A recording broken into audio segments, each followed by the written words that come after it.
आई नमो उवज्झायाणं नमो लोये सवसाहुणम् मोक्षमार्गस्य नेतारं वेतारं कर्मभूभृतां ज्ञातारं विश्वतत्त्वानां वन्दे तद्गुणलब्धये।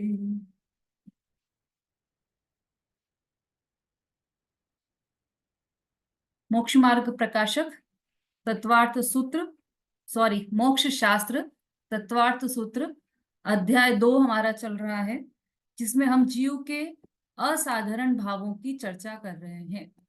जीव के असाधारण भाव, यहाँ पर 5 भावों की चर्चा है जो जीव के असाधारण भाव हैं। औपशमिक, छायिक, छायोपशमिक, औदैहिक और पारिणामिक। इन 5 भावों की चर्चा कल हमने की थी और इन 5 भावों से संबंधित ही 7 सूत्र द्वितीय अध्याय के प्रारंभ में दिए हैं। उन 7 सूत्रों का वांचन करना है।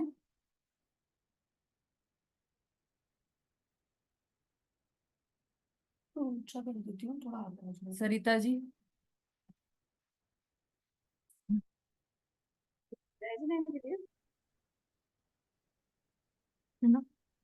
पकड़ना औपशमिक छायिकौ भावौ विशस्य जीवस्य सतत्व मौलिक पारिणामिकौ च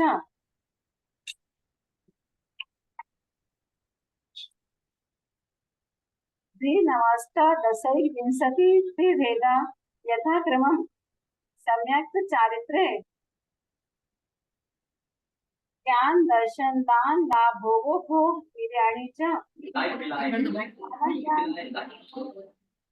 ज्ञान दर्शन लभ्यस्य चतुस्त्रिपंच भेदः सम्यक् चारित्र्यमात्र गति कसायिकी मिथ्या दर्शना ज्ञान संहिता सिद्ध वेश्याश चतुस्त्रैकैकै षड् भेदः जी भव्य हाँ, आप वापस अनम्यूट कर लीजिए सरिता जी। जी फिर से बोलूं क्या? नहीं, जीव भव्या भव्यत्वानि च, यहाँ से बोलिए। हो गए ना 7 आपके? हाँ, बहुत अच्छा। हाँ, और एक और व्यक्ति कोई बोलिए 7 सूत्र जो हमारे इस विषय के संदर्भ में आने वाले हैं। रंजना जी बोलिए।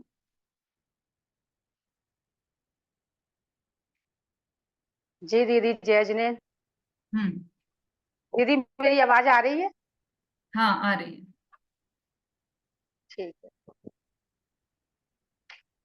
ये से औपशमिक छायकौ भावौ मिश्रस्य जीवस्य स्वतत्व मौदयिक पारिणामिकौ च द्विनवाष्टादशैर्विंशतित्रिभेदा यथाक्रमम् सम्यक् चारित्र्ये ज्ञान दर्शन दान लाभ भोगो भोग वीर्याणि च ज्ञान दर्शन लब्धश्चतुस्त्रिपंच भेदा सम्यक् चारित्र संयमाश्च गति कसाय लिंग मिथ्या दर्शना ज्ञान संयता सिद्ध लेशस्य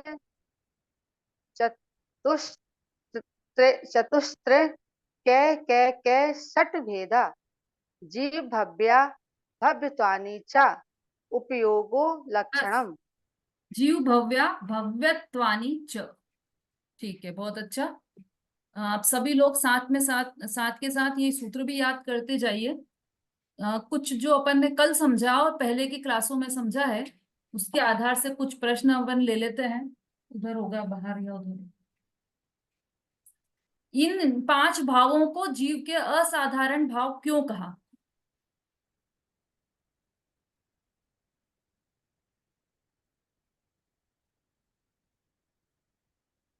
आरती जी। क्योंकि ये इसलिए असाधारण भाव कहे गए क्योंकि ये सिर्फ जीव जीव द्रव्य में ही पाए जाते हैं, बाकी के द्रव्यों में नहीं पाए जाते पांचों भाव। जी, बिल्कुल सही।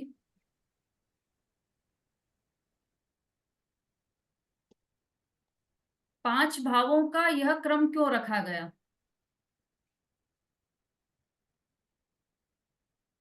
रेणु जी। 5 भावों का ये क्रम इसलिए रखा गया है कि औपशमिक भाव वाले जीवों के ये सॉरी अभी बता, क्योंकि अनादिकालीन मिथ्या दृष्टि जो है उसे जब सबसे पहले सम्यक दर्शन होता है तो उसे औपशमिक सम्यक दर्शन होता है, इसलिए औपशमिक भाव को सबसे पहले रखा गया है। और औपशमिक भाव वाले जीवों की संख्या सबसे कम होती है। उसके बाद शायिक भाव आता है।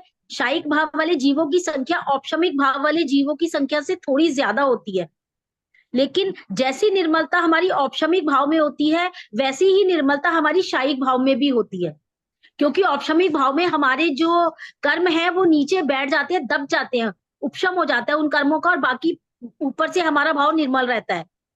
और शायोपशमिक भाव वाले जीवों की संख्या शायिक भाव वाले जीवों की संख्या से भी अनंत गुना ज्यादा होती है, और इसमें 1 से 12 गुण स्थान वाले जीव आते हैं।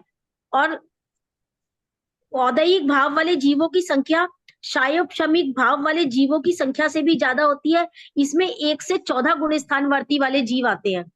और पारिणामिक भाव वाले जीवों की संख्या सबसे अधिक होती है, क्योंकि ये पारिणामिक भाव जो है वो हमारे एक इंद्रिय से लेकर संगी पंचेंद्रिय और अनंतानंद सिद्ध परमेष्ठियों में भी पाए जाते हैं। अर्थात सभी जीवों में पाए जाते हैं। जी हाँ, ये सभी जीवों में पाए जाते हैं बिल्कुल पारिणामिक भाव। देखो, जब भी ये पूछा जाए ना प्रश्न कि 5 भावों का यह क्रम क्यों रखा गया है, तो शॉर्ट में बस इतना ही उत्तर सफिशिएंट होता है कि ये सब जीवों की संख्या के क्रम के अनुसार यह क्रम रखा गया है। सब जीवों की संख्या के अनुसार यह क्रम बनाया गया है, क्योंकि एक मतलब औपशमिक भाव वाले जीवों की से ज्यादा क्षायिक भाव वालों की, क्षायिक भाव वालों से ज्यादा क्षायोपशमिक भाव वालों की, और क्षायोपशमिक भाव वालों से ज्यादा औदैहिक भाव वालों की, और औदैहिक भाव वालों से ज्यादा पारिणामिक भाव वाले जीवों की संख्या होती है। इसलिए यह क्रम रखा गया है। ठीक है, बहुत अच्छा रेणु जी। चलिए अब अपन आगे चर्चा बढ़ाते हैं। हमारे अपन ने 5 भावों का यह क्रम क्यों है और 5 भावों का सामान्य स्वरूप क्या है, कल यह भी उदाहरण के द्वारा हमने समझा था। और जब सूत्र में यह क्रम है तो हमने समझाने का क्रम ऐसा क्यों रखा कि पहले औदैहिक भाव को समझाया, यह चर्चा भी कल हमने की थी।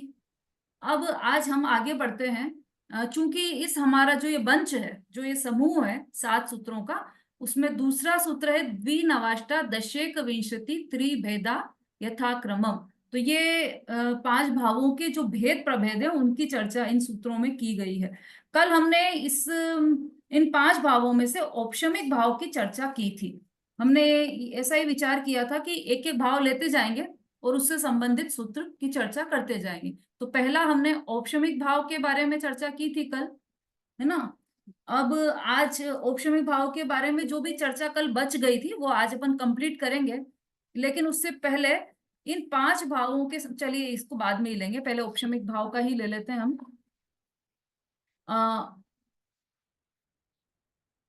औपशमिक भाव में क्या क्या स्थिति होती है, तो कर्मों का उपशम होता है, और उस कर्म के उपशम से आत्मा के जो परिणाम होते हैं वह औपशमिक भाव कहलाते हैं। एक बात तो ये। दूसरी बात, कल अपन ने ये पॉइंट ये भी लिखे थे कि ये जो औपशमिक भाव है वह केवल मोहनीय कर्म का ही होता है, बाकी के 7 कर्मों में यह लागू नहीं पड़ता। 2 बात। तीसरी बात, जब जो जो कर्म है जब वह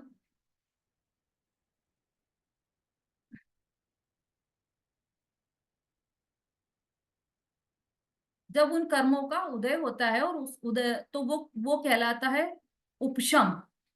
सॉरी, जब उन कर्मों का दबना होता है तब वह कहलाता है, कर्मों का तो कहलाता है उपशम, और उस उपशम के निमित्त से जो जीव के परिणाम होते हैं वह कहलाते हैं औपशमिक भाव। ये दोनों में अंतर है।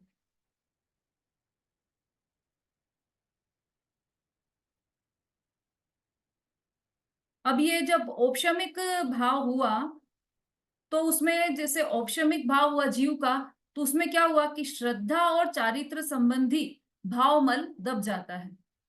श्रद्धा गुण और चारित्र गुण संबंधी जो मल है, मतलब जो विकारी परिणाम है, वह दब जाते हैं, मतलब अभी उदय में नहीं है, वह दब गए हैं। फिर इसमें जीवों की संख्या कितनी है? तो इसमें जीवों की संख्या संख्यात अथवा असंख्यात है। औपशमिक भावों के जीवों की संख्या संख्यात अथवा असंख्यात है। क्या होता है ना, कई ग्रंथों में से निकाल कर फिर आपको ये समझा रहे हैं। बहुत सारे हैं ग्रंथ मेरे पास, तो उनमें से सार बातें, मुख्य मुख्य बातें अपन लेते जा रहे हैं।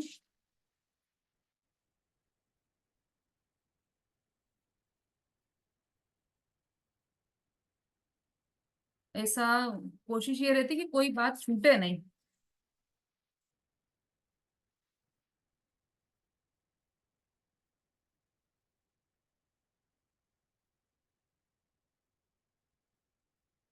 अब जो ये औपशमिक सम्यक्त तो है, देखो उपशम के दो भेद बताए, औपशमिक सम्यक्त और औपशमिक चारित्र। सूत्र नंबर 3 है ना, तीसरा सूत्र है ना, देखिए जरा आपकी पुस्तक में सूत्र नंबर 3 ही है ना ये। सब अपने आगे बिल्कुल पुस्तक को बिल्कुल ओपन रखिएगा। सूत्र नंबर 3 है औपशमिक सम्यक्त्व चारित्रे। क्या है सूत्र? सम्यक्त्व चारित्रे। इसका अर्थ है औपशमिक भाव के दो भेद हैं, औपशमिक सम्यक्त्व और औपशमिक चारित्र। ठीक है, एक तो औपशमिक सम्यक्त्व और एक औपशमिक चारित्र, ये दो भेद हैं। किसके हैं? औपशमिक भाव के।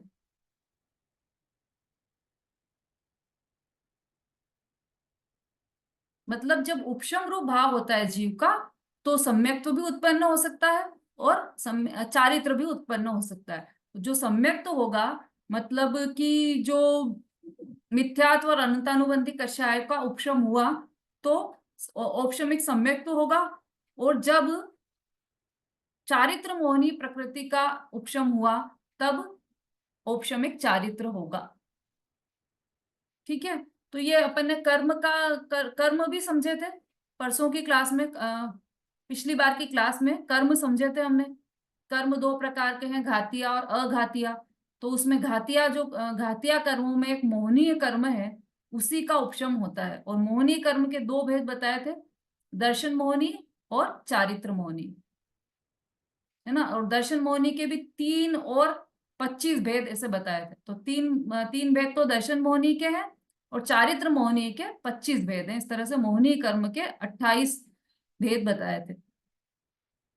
ठीक है, अब ये अभी इसके डिटेल में नहीं जाते हैं, आप बस इतना ध्यान में रखिए कि जो औपशमिक भाव है उसके दो भेद होते हैं, औपशमिक सम्यक्त और औपशमिक चारित्र। तो सम्यक्त में क्या हुआ कि औपशमिक जब सम्यक्त हुआ, तो जीव की जो श्रद्धा गुण है वह निर्मल हो गया, श्रद्धा गुण का परिणमन निर्मल हो गया।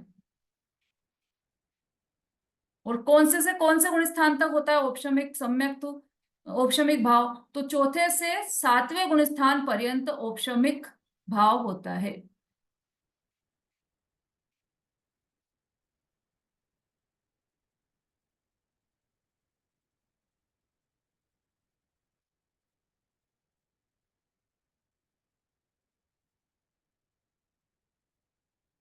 मतलब क्या हुआ इसमें, जब औपशमिक सम्यक तो होता है, तब घटना क्या हुई? कोई घटना हुई क्या? कि ऐसी घटना हुई कि जो आज तक, अनादि काल से आज तक घटना नहीं हुई थी, ऐसी घटना हुई। तो ये समझ लीजिए कि औपशमिक भाव से ही धर्म का प्रारंभ होता है। मतलब बिना औपशमिक भाव के धर्म का प्रारंभ नहीं होता, ये एक मुख्य बात है।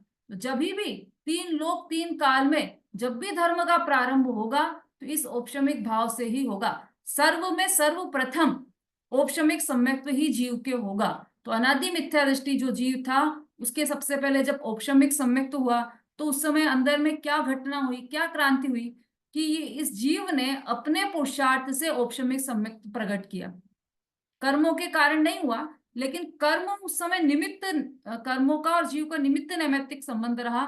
तो तो इसलिए ऐसा कहा जाता है कि उस समय कर्मों में मिथ्यात्व और अनंतानुबंधी क्रोध मान माया लोभ इन 5 प्रकृतियों का नियम से उपशम हो गया, जब औपशमिक सम्यक्त हुआ तब।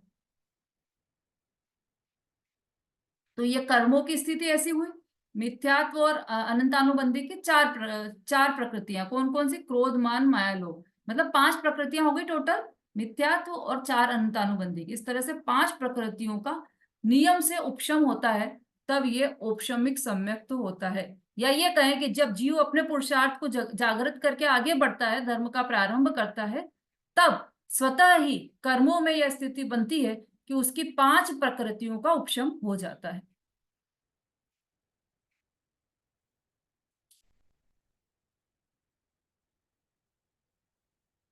चौथे से 7वें गुण स्थान पर्यंत रहता है। अच्छा, ये तो सभी को पता है कि औपशमिक सम्यक्त का काल कितना होता है, इसकी चर्चा भी कल की थी अपन ने डिटेल में। कितना होता है औपशमिक सम्यक्तों का काल?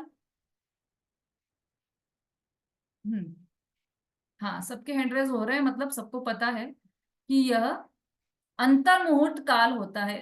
औपशमिक सम्यक्त का काल अंतर मुहूर्त होता है, ठीक है। और गुणस्थान कौन सा? तो चौथे से लेकर 7वें गुणस्थान तक यह औपशमिक सम्यक्त होता है। अब औपशमिक चारित्र किसे कहते हैं? तो ये जो औपशमिक चारित्र है, यह जीव के चारित्र गुण की स्वभाव अर्थ पर्याय है। अब अर्थ पर्याय कैसे बताएं?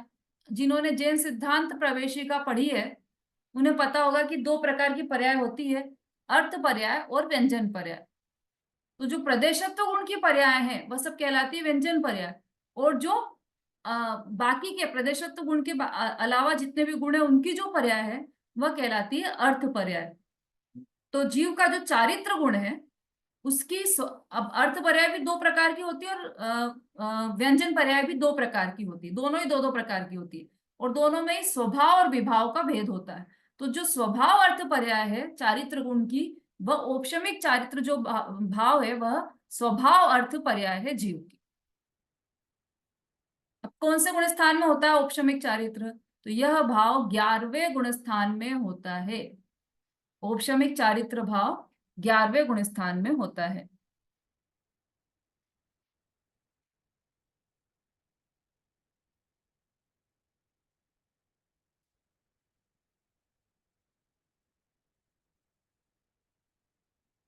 और इधर औपशमिक चारित्र रूप जीव के परिणाम होते हैं, और कर्मों में क्या होता है कि मोहनीय कर्म की अप्रत्याख्याना वर्णाधिक 21 प्रकृतियों का उपशम हो जाता है। अब ये जो उपशम होता है, उपशम का अर्थ दबना है, तो ये किस किस परिणाम में होता है?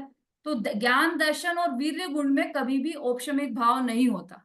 क्यों? यदि इनमें हो जाए तो उसी समय केवल दर्शन प्रकट हो जाए, केवल ज्ञान प्रकट हो जाए, क्योंकि ये केवल ज्ञानावरण जैसे यदि मतलब हुआ तो मतलब पूरा ही आवरण दब गया तो केवल ज्ञान उत्पन्न हो जाएगा, और ऐसा हो नहीं सकता क्योंकि सत्ता में तो अभी कर्म पड़े हुए हैं। इसलिए केवल मोह का ही उपशम होता है और किसी का उपशम नहीं होता। अब देखो, अपन ने जो पहले अध्याय में सूत्र पढ़ा था 32वें नंबर का, सत सतोर विशेषाद्य द्रक्षोपलब्धे उन्मत्तवत, ये वाला जो हमने सूत्र पढ़ा था, उसका अर्थ किसी को याद है अभी?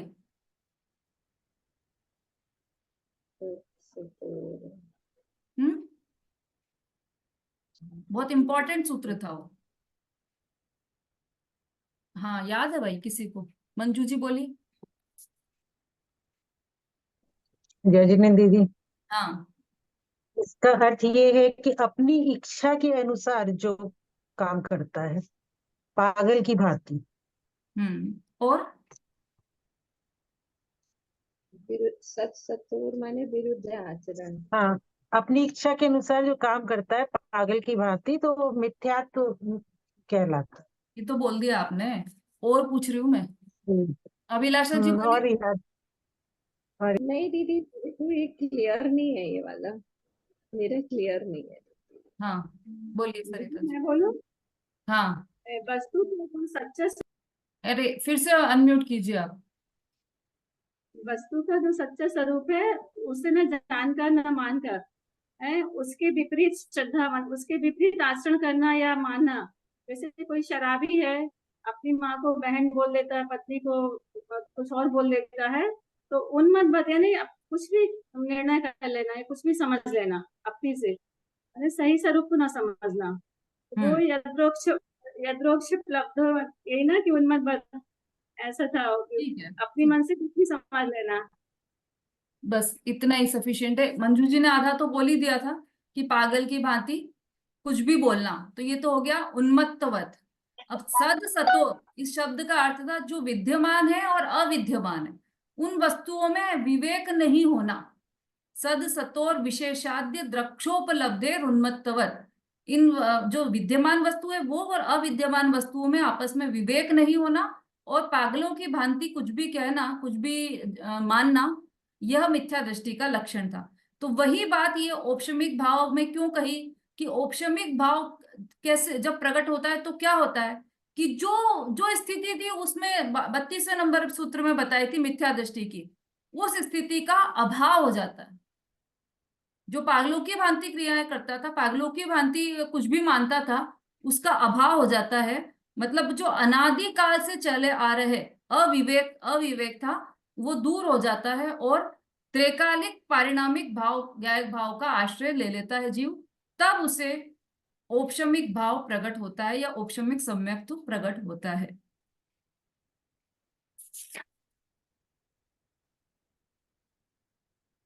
है ना। औपशमिक भाव के बारे में दो तीन बातें कल मैंने बताई थी। एक तो ये कि धर्म का प्रारंभ औपशमिक भाव से होता है, इसके बिना धर्म का प्रारंभ नहीं होता। दूसरा, एक बार जब ये कोई जीव ये औपशमिक भाव प्रकट कर लेता है तो फिर उसे मोक्ष प्राप्त हुए बिना नहीं रहता, पूर्ण दशा प्रकट हुए बिना नहीं रहती। दो बात। तीसरी बात, औपशमिक भाव प्रकट होने से जीव की उन्मत्त दशा दूर हो जाती है। जो अविवेक की स्थिति थी जीव के अनादिकाल से वह दूर हो जाती है।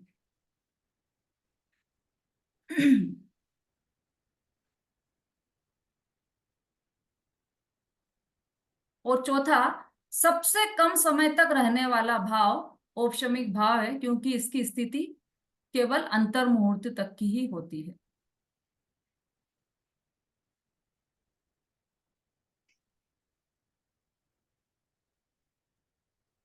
दीदी आपने इसमें एक पॉइंट लिखा है, तो ये भी है औपशमिक समय जीव को सबसे पहले होता है, सात कर्मों का क्षय नहीं होता, सिर्फ मोहिनी कर्म का ही उपशम होता है इसमें। हाँ, ये भी है। हाँ ये है। और उपशम मिथ्या केवल अनादिकालीन होता है। हाँ, अनादिकालीन मिथ्या दृष्टि को होने वाला प्रथम सम्यक है। हाँ, ये सब क्षयक पॉइंट्स, भाव जी ये सब पॉइंट्स ध्यान आपने में दिखाए थे, रखिएगा। आज भी मैंने आपने 4 पॉइंट्स कोई बता दिए औपशमिक भाव के, वो और जो पिछली कक्षा में चले थे वो सारे पॉइंट्स आप ध्यान में रखिएगा। है ना, उसको आप स्टार लगा लीजिए, ये मुख्य बातें हैं ऐसा ऐसा लिखकर आप लिख लीजिए। तो ये औपशमिक भाव की चर्चा हमने की है आज। है ना। अब दीदी औपशमिक, औपशमिक चारित्र का जो नवी वो कारण प्रकृति को 21 वाला है ना, वो समझ में नहीं आया है। क्या समझ में नहीं आया? 21 प्रकृतियों का उपशम हो हाँ जाता है, तो वो 21 कौन सी हैं वो? हाँ हाँ, वो मैं बता रहे वाली हूँ अभी, इसमें थोड़ा सा पढ़ के आपको बताती हूँ मैं। पर ये इसके अतिरिक्त तो और औपशमिक भाव में और कोई कंफ्यूजन है? इतना तो समझ में आ गया ना, जो जो मुख्य पॉइंट्स थे वो समझ में आ गए ना औपशमिक भाव के, और इसके भेद, ये दोनों समझ में आना चाहिए। दीदी हाँ बोलिए। दीदी हम्म। ये चीज समझ में नहीं आई, आपने अभी बोला था औपशमिक भाव चौथे से 11वें गुण स्थान तक रहता है, अभी नहीं। आपने बोला था चौथे से 7वें गुण स्थान बोला था आपने। हाँ और फिर जब आपने यहाँ जो भेद किए औपशमिक सम्यक्त के और औपशमिक चारित्र के, तब आपने औपशमिक चारित्र को 11वें गुण हाँ, स्थान तो ये बात क्लियर नहीं हुई। ठीक ठीक, बहुत ये अच्छा, तो बहुत बढ़िया। दोनों औपशमिक भाव के ही भेद है। हाँ, बिल्कुल सही। तो वहां पर जो औपशमिक भाव, देखो औपशमिक भाव में मुख्यता क्या है, औपशमिक सम्यक्त की मुख्यता से सारी बात चल रही है। ये जो तत्वार्थ सूत्र है ना अपना मोक्ष शास्त्र, इसमें अभी पहले अध्याय में भी और दूसरे अध्याय में भी जितनी भी चर्चा की जा रही है, सम्यक दृष्टि या सम्यक ज्ञानी के जीव की अपेक्षा से की जा रही है। अभी देखो अपन ने वहां पे ज्ञान के भेद पढ़े थे 5 पहले अध्याय में, तो मति श्रुत अवधि मन पर है केवलानी ज्ञानम, ये बोला है ना। तो क्या उसमें उसमें सुमति को ही लिया उन्होंने, कुमति कुश्रुत को क्यों नहीं लिया? वो ज्ञान नहीं किया, ज्ञान तो उसमें भी है, कुमति हो चाहे सुमति हो, ज्ञान तो है ही ना। लेकिन उसमें केवल सुमति को लिया, सुश्रुत को लिया, सुअवधि को लिया, मतलब सम्यक तो सहित जो होने वाला ज्ञान है, सम्यक ज्ञान, उसके भेद किए। तो सारी चर्चा उसी मुख्यता से की जा रही तत्वार्थ में। तो इसलिए औपशमिक भाव ऐसा कहा कि चौथे से लेकर 7वें तक रहता है। लेकिन औपशमिक जो चारित्र है वह 11वें गुण स्थान में, चूंकि 11वां गुण स्थान गिरने वाला गुण स्थान है, तो जो भी उस उपशम भाव में जाएगा वो गिरेगा ही गिरेगा, वहां पर वो मोक्ष नहीं जाएगा।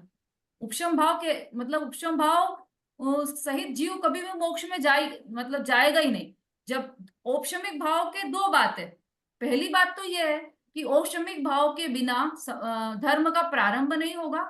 दूसरी बात, औपशमिक भाव के साथ धर्म की पूर्णता मोक्ष प्राप्त नहीं होगा, मुक्ति नहीं होगी। दोनों अपोजिट बातें लगेगी सुनने में, लेकिन ऐसा ही है। धर्म का प्रारंभ भी नहीं होगा औपशमिक भाव से के बिना, और जब तक औपशमिक भाव छूटेगा नहीं तब तक मुक्ति नहीं होगी। तो मुक्ति कब होगी? कि मुक्ति तो क्षायिक भाव के साथ ही होगी, औपशमिक भाव के साथ नहीं होगी। औपशमिक भाव तो छूटेगा ही छूटेगा। तो वो जो 11वें गुण स्थान में औपशमिक चारित्र बताया है, वो केवल एक 11वें गुण स्थान में, क्योंकि वहां पर श्रेणी चढ़ता है ना, यदि जीव 8वें गुण स्थान से जीव श्रेणी चढ़ता है तो 11वें गुण स्थान में उसका चारित्र पूर्ण होता है, तो उसे उपशम चारित्र बोला गया है। तो वो भी है, आपका प्रश्न बिल्कुल सही है कि वो भी तो औपशमिक भाव है, कि हाँ वह भी औपशमिक भाव है और यह भी औपशमिक भाव है। पर चूंकि यहाँ पर सम्यक्त की मुख्यता से बात की है, इसलिए उसको ऐसा बोला गया कि चौथे से लेकर 7वें तक है। प्रश्न बिल्कुल सही था आपका।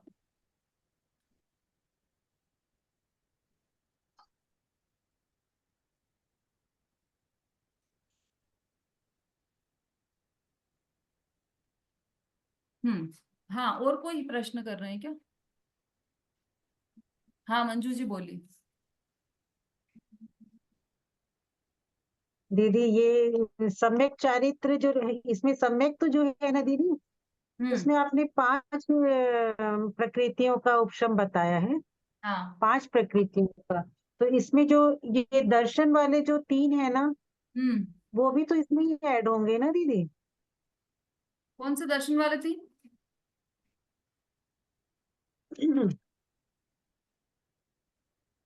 बता रही हूँ, एक मिनट। 25 चारित्र मोहनीय के जो लिखवाए हैं ना आपने, हाँ उसमें 3, वो दर्शन मोहनी के मिथ्यात्व, सम्यक मिथ्यात्व और सम्यक, तो ये तीनों भी उसी में ऐड हो जाएंगे ना? नहीं नहीं, चारित्र मोहनी के 25 अलग हैं, और दर्शन नहीं। कर्म के 2 भेद, हाँ दर्शन मोहनी और चारित्र मोहनी। दर्शन मोहनी के 3 हाँ भेद हैं, मिथ्यात्व, सम्यक मिथ्यात्व और सम्यक, वे 3 प्रकार की प्रकृतियां हैं दर्शन मोहनी की। और जो चारित्र मोहनी है उसके 25 भेद हैं। नहीं, मैं सम्यक तो की बोल रही हूँ। सम्यक तो जो है ना, चारित्र और सम्यक तो 2 भेद है औपशमिक के। तो हाँ सम्यक्त में जो 5 प्रकृतियों का उपशम बताया है ना, हाँ उसमें ये तीनों ऐड होंगे ना? हाँ, ये तीनों भी ऐड हुई है ना, तभी तो इनको मिला के 5 फिर हुई। तो ये 3 और ये अनंतानुबंधी के 4, तो 4। 3 और 4 7, 7 फिर कहलाएंगे ना दीदी? देखो ऐसा है, 2 प्रकार के इसमें, एक अनादि मिथ्या दृष्टि होता है, एक सादी मिथ्या दृष्टि होता हाँ। है। तो जो अनादि मिथ्या हम्म। दृष्टि है उसके पास तो ये प्रकृतियां ही नहीं है, सम्यक मिथ्यात्व भी नहीं है और सम्यक प्रकृति भी नहीं है। अभी अभी तो केवल मिथ्यात्व है। तो मिथ्यात्व और अनंतानुबंधी की 4 इस प्रकार से 5 प्रकृतियों का उपशम हुआ। ठीक, ये हो गया किसका? अनादि। अनादि मिथ्या दृष्टि अनादि। की अपेक्षा से। अच्छा। हाँ। जो सादी मिथ्या दृष्टि है, मतलब सादी मिथ्या दृष्टि अर्थात जिसका एक बार सम्यक अभी इसका। छूट गया है ना, तो जब वो सम्यक्त होकर छूटा उसका, तो वो उसके दर्शन मोहनी की प्रकृति के 3 टुकड़े हो गए।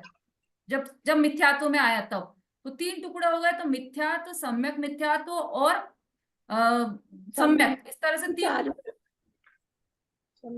अच्छा। है ना। अब ये जो 3 टुकड़े हो गए, हम्म। तो फिर इसमें से जब 3 टुकड़े हो गए तो उसमें से सम्यक तो प्रकृति का उदय आ गया, तो इधर क्षयोपशम सम्यक तो हुआ, और मिथ्यात्व और सम्यक मिथ्यात्व और अनंतानुबंधी की 4, तो कितने हो गए ये? 6 हो गए ना। अभी समझ नहीं आई मुझे दीदी क्या बोला आपने। भाई जब पहली बार सम्यक तो हुआ किसी को, और फिर वह सम्यक तो से च्युत होकर पुनः मिथ्यात्व में हम्म। चला गया, तो जब वो मिथ्यात्व में गया, मतलब जैसे सम्यक से छूटा, तो सम्यक के 3 टुकड़े हुए, मतलब दर्शन मोहिनी की प्रकृति के 3 टुकड़े हो गए। तो कौन कौन से हुए? कि ये वाले 3 टुकड़े हुए, मिथ्यात्व, सम्यक मिथ्यात्व और मिथ्यात्व सम्यक, सम्यक। 3 टुकड़े हो गए। हम्म। अब इसमें से यदि मिथ्यात्व प्रकृति का उदय आ गया, तो वो मिथ्यात्व में पहले गुण स्थान में चला जाएगा, अच्छा। है ना। तो तब कितने बचेंगे? सम्यक मिथ्यात्व और सम्यक प्रकृति, 2 ये हो गए, और 4 अनंतानुबंधी की तो हो गई। कितने हो गए? 4 और 2 6। 6 हो गए, है ना। हम्म। तो इन 6 प्रकृतियों का, अब मिथ्यात्व है तो फिर तो सभी प्रकृतियों का उदय हो जाएगा, लेकिन यदि ये हो गया सम्यक तो प्रकृति का उदय आया, तो उसे सम्यक दर्शन रहेगा उसका। 3 प्रकृतियां है ना, यदि सम्यक प्रकृति का उदय आया तो क्या हो जाएगा? बाहर में स्थिति क्या हो जाएगी? वो पहले गुण स्थान वाला कहलाएगा कि चतुर्थ गुण स्थान वाला कहलाएगा? चतुर्थ। क्योंकि सम्यक प्रकृति का उदय है ना। अब वो सम्यक हम्म। प्रकृति का उदय हुआ, तो उसकी कितनी प्रकृति का उपशम हुआ? 6। कौन कौन सी 6? 4 अनंतानुबंधी का हो गया, और एक मिथ्यात और एक सम्यक मिथ्यात। मिथ्यात्व क्यों? 2 ये हो गए, 4 वो हो गए, हाँ 6। 6, ठीक है, सही। अब समझ में आ गया आपको? जी। तो अभी हम लोग लिखने में क्या लिखेंगे दीदी? 5 ही लिखें 5 और 6। उसको? भाई मतलब अभी आपने तो यदि अनादि मिथ्या दृष्टि की अपेक्षा से बात करेंगे तो फिर 5 प्रकृतियों का उपशम होगा।